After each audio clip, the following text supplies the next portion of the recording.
Bonjour, vous étiez très nombreux à me faire part de vos voyages de découverte des cahiers de prison d'Antonio Gramsci. Cela m'a fait plaisir et je vous remercie. Je continue donc de partager avec vous cette passion qu'est la mienne d'aller à la découverte d'histoires de vie, des livres qui ont failli ne jamais exister. Pour ce deuxième voyage, je vous invite à aller à la découverte de l'histoire du manuscrit de Victor Klemperer, qui a donné naissance à cette œuvre. C'est un essai qui est devenu un classique de la littérature européenne, LTI, la langue du Troisième Reich. Pourquoi j'ai choisi cet auteur pour cette deuxième histoire? C'est que cette œuvre, écrite dans la clandestinité, dans des circonstances très particulières du confinement de son auteur, mais semble n'avoir rien perdu de son actualité. En fait, Klemperer, par une analyse minutieuse de l'utilisation de la langue, nous démontre à quel point le langage, c'est-à-dire l'usage que nous faisons de la langue dans le collectif, peut témoigner de l'esprit d'un temps. Alors, si la langue est un révélateur, ce qui nous distingue notre époque, c'est la vitesse et l'immédiateté.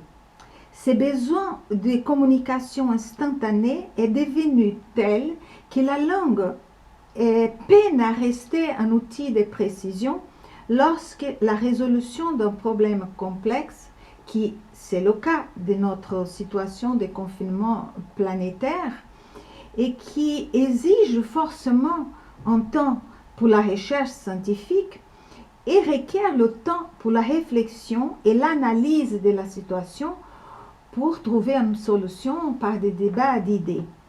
Mais encouragé par les nouvelles technologies qui à portée de tous, chacun va de sa vérité, exprime sa vision des choses, en proie à l'émotion et au ressenti, faisant fi de la raison et de la pensée logique. Ce qui a fait dire la historienne Mona Ozouf. La résurgence d'un langage de vulgarité et de trivialité rappelle d'une certaine manière, la Révolution française dans son côté excessif et outrancier, mais nous rappelle aussi des choses tout à fait inquiétantes. Je pense au grand livre de Victor Klemperer, LTI, la langue du Troisième Reich, qui explique que l'ensauvagement du langage non seulement annonce, mais fabrique l'ensauvagement des actes. Et dit-elle, il y a quelque chose de cela dans la situation actuelle. On vous dit que les paroles qui essayent d'analyser, d'argumenter, sont des enfumages. En entendant l'historienne, j'ai pensé que peut-être elle a raison.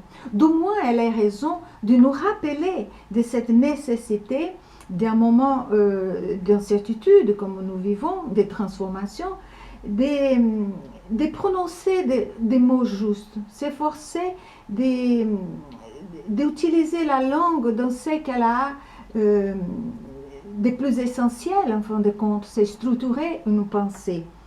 Parce que dans ces temps de grandes incertitudes et de transformations culturelles fondamentales, et qu'on a vu rentrer dans le langage collectif les expressions incongrues comme fait alternatif, vérité alternative, post-vérité, donc un sauvagement du langage. Il me semblait important de parler de l'œuvre de Klemperer pour rester vigilante au langage et que nous faisons dans la langue, dans le collectif, mais aussi dans notre rapport avec les autres. Et donc lire Klemperer pour mieux comprendre l'esprit de notre temps, pour mieux comprendre notre époque et mieux la vivre et pas la subir, parce que, qu'on veuille ou non, l'esprit d'une époque a un impact sur notre vie personnelle, sur notre façon de sentir, de ressentir, d'exprimer, s'exprimer et aussi de vivre tout simplement. Donc, j'ai pensé qu'effectivement, ça serait intéressant de rappeler ce travail de Victor Klemperer. Maintenant, je vous raconte comment le manuscrit de cette œuvre, qui pour moi, elle est fondamentale, a pu être écrite, comment elle a pu être sauvée et comment elle est arrivée jusqu'à nos jours. Mais je ne pourrai pas vous décrire les conditions dans lesquelles le manuscrit du journal de Victor Klemperer a été écrit et préservé sans vous raconter la très belle histoire de vie du couple Eva et Victor Klemperer, parce que l'histoire de leur vie personnelle est étroitement liée à la naissance de cette œuvre. Commençons donc par la belle histoire, celle de deux êtres liés dès leur première rencontre par une même passion, l'écriture. Lui, Victor, 23 ans, né dans une famille juive en 1881, féru de musique et déjà écrivain. Elle, Eva, 22 ans, née en 1882, dans une famille protestante, pianiste et concertiste et traductrice de littérature allemande. Ces deux esprits auront le cœur de résister à tous ceux qui, venant de l'extérieur, pourraient faire obstacle à leur projet de vie commune. Et les obstacles ne manqueront pas, c'est le moins qu'on puisse dire. Le premier auquel le jeune couple a dû faire face a été l'opposition de leurs familles respectives à leur union. Ils traverseront 2 guerres mondiales et survivront. Et lorsque pendant la 12e guerre mondiale, Victor vit sous la menace de mort permanente, Eva va se battre envers et contre tous pour sauver la vie de son mari, mais aussi ce qui pour lui était sa raison de vie, ses écrits. Mais Victor, de son côté, va se battre pour sauver Eva de la dépression, car sous pression et par peur que son piano soit confisqué par les nazis, elle est souvent en proie à des crises d'angoisse et de larmes. Pour Victor, continuer à travailler malgré le chaos dans lequel il vivait, comme si de rien n'était, signifiait aussi donner du courage à Eva.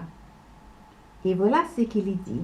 Ce que je souhaite le plus beau aujourd'hui, c'est que ma femme puisse jouer du piano, qu'elle ne fasse pas de crises d'angoisse et de larmes.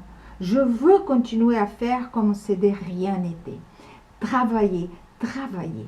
Toute autre attitude sera absurde. Je veux être insouciante. Je veux être insouciante jusqu'à l'extrême. Je crois qu'agir ainsi, c'est agir pour le bien d'Eva. Il a écrit cela dans son journal qu'il a commencé en 1933 à l'arrivée des nazis au pouvoir, qui a commencé aussi pour le couple une vie de précarité et de peur permanente. Si Victor échappe à la déportation parce qu'il est marié à une femme aryenne, il est victime de toutes sortes d'humiliations et de privations, renvoyé de l'université de Dresde, où il y avait un poste de professeur de philologie romaine et de spécialiste de la littérature française du XVIIIe siècle. Il est obligé de travailler dans une usine. Ils sont expulsés de leur maison et obligés de vivre dans ce que les nazis appelaient une maison des juifs. Mais pour lui, il était interdit de sortir de leur demeure pour aller où il veut, quand il veut. Et c'est Eva qui, autant que femme aryenne, pouvait circuler librement. Elle lui apporte les journaux, les revues, les livres, et lui procure un radio et une machine à écrire. Et elle a créé donc les conditions pour que Victor continue à vivre, parce qu'elle sait que pour lui vivre, c'est écrire. Et l'écriture de son journal, nous dit-il, est devenu le balancier sans lequel je serais tombé 1000 fois. Il se lève tous les jours vers 3h30 du matin pour continuer à écrire avant de se rendre à l'usine. Et il poursuit obstinément sa tâche de chroniqueur. Il note les persécutions dans les moindres détails, sans même pouvoir disposer des pages écrites à la veille, portées systématiquement par Eva pour cacher chez une de leurs amies. Parce que si la Gestapo, qui débarquait régulièrement chez eux, ne trouverait ce qui ne serait un foyer, cela signifierait la déportation et une mort certaine pour lui. Ils ont vécu pendant 12 années cette vie de contraintes, d'humiliation et de combats quotidiens pour ne pas sombrer. Jusqu'au 13 février, le soir de 1945, quand Victor reçoit l'ordre de déportation pour les deux. Avec la nouvelle loi raciale, la situation des couples mixtes ne les protège plus. Mais cette nuit, du 13 au 14 février 1945, Dresde est bombardée. Et dans le chaos qui s'ensuit, Eva arrache l'étoile jaune de la veste de son mari et tous les deux, âgés respectivement de 64 et 63 ans, se lancent dans une course folle pour sauver leur vie sous une pluie de bombes qui tombaient sur la ville et brûlaient tout. Ils errent pendant 4 mois à travers la Saxe et la Bavière. Ils reviennent à Dresde le mois de juin 1945 et se réinstallent dans ce qui est resté dans leur maison, dans une ville réduite en cendres. Et là, ils découvrent que le manuscrit du journal a été sauvé. Victor, sans perspective pour son avenir professionnel, se met à retravailler son journal, sans vraiment avoir l'intention de publier parce qu'il est tiraillé entre l'envie de témoigner et un sentiment de vanité, parce qu'il se disait, en fin de compte, ce que j'ai vécu, des milliers de Juifs ont vécu aussi, et même pire. Et il se demandait qu'est-ce que c'est que ces notes personnelles pourraient bien apporter des différents des autres vécus. Et c'est dans cet état d'esprit, de questionnement, qu'un jour, il rencontre parmi les réfugiés du village une ouvrière berlinoise et communiste. En discutant avec elle, il apprend qu'elle était emprisonnée. Et il lui demande pourquoi elle était emprisonnée. Et elle a dit, parce que j'ai dit des mots qui n'ont pas plu. Et Klemperer comprend qu'elle a offensé le Führer, les symboles et les institutions du Troisième Reich. Et c'est pour lui, dit-il, l'illumination. Et il dit, j'entreprendrai le travail de mon journal. Et c'est ainsi qu'est né ce livre, moins par vanité, je l'espère, que pour des mots. Son essai LTI, la langue du Troisième Reich, a été publié en 1947. Ce qui nous enseigne cette œuvre, c'est que la langue, en un mot, est un bien commun. Et lui porter violence, c'est porter atteinte à la relation au monde de chacun. Et nous ne pouvons plus distinguer le vrai du faux, ni le bien du mal. Et en ce moment, je pense que nous avons vraiment besoin de dire des mots justes pour penser sereinement les jours d'après. Voilà. J'espère que par ces résumés très succincts de l'histoire du journal de Victor Klemperer, j'ai réussi encore une fois à faire naître en vous l'envie de mieux la connaître. Vous pouvez commencer le voyage en regardant sur YouTube l'excellent documentaire Victor Klemperer, La langue ne ment pas. Et aussi en suivant le lien de l'interview de Frédéric Joly, qui a écrit La langue confisquée, lire Victor Klemperer aujourd'hui. Ce livre, c'est le premier livre qui a été écrit rendant l'œuvre de Klemperer accessible aux non-initiés. Vous trouverez aussi le texte que je vous ai préparé, toujours sans accent, et qui est publié sur le site de emboutdechemin.com. Je vous souhaite très bon voyage et en attendant votre retour, je vous dis à bientôt. Merci.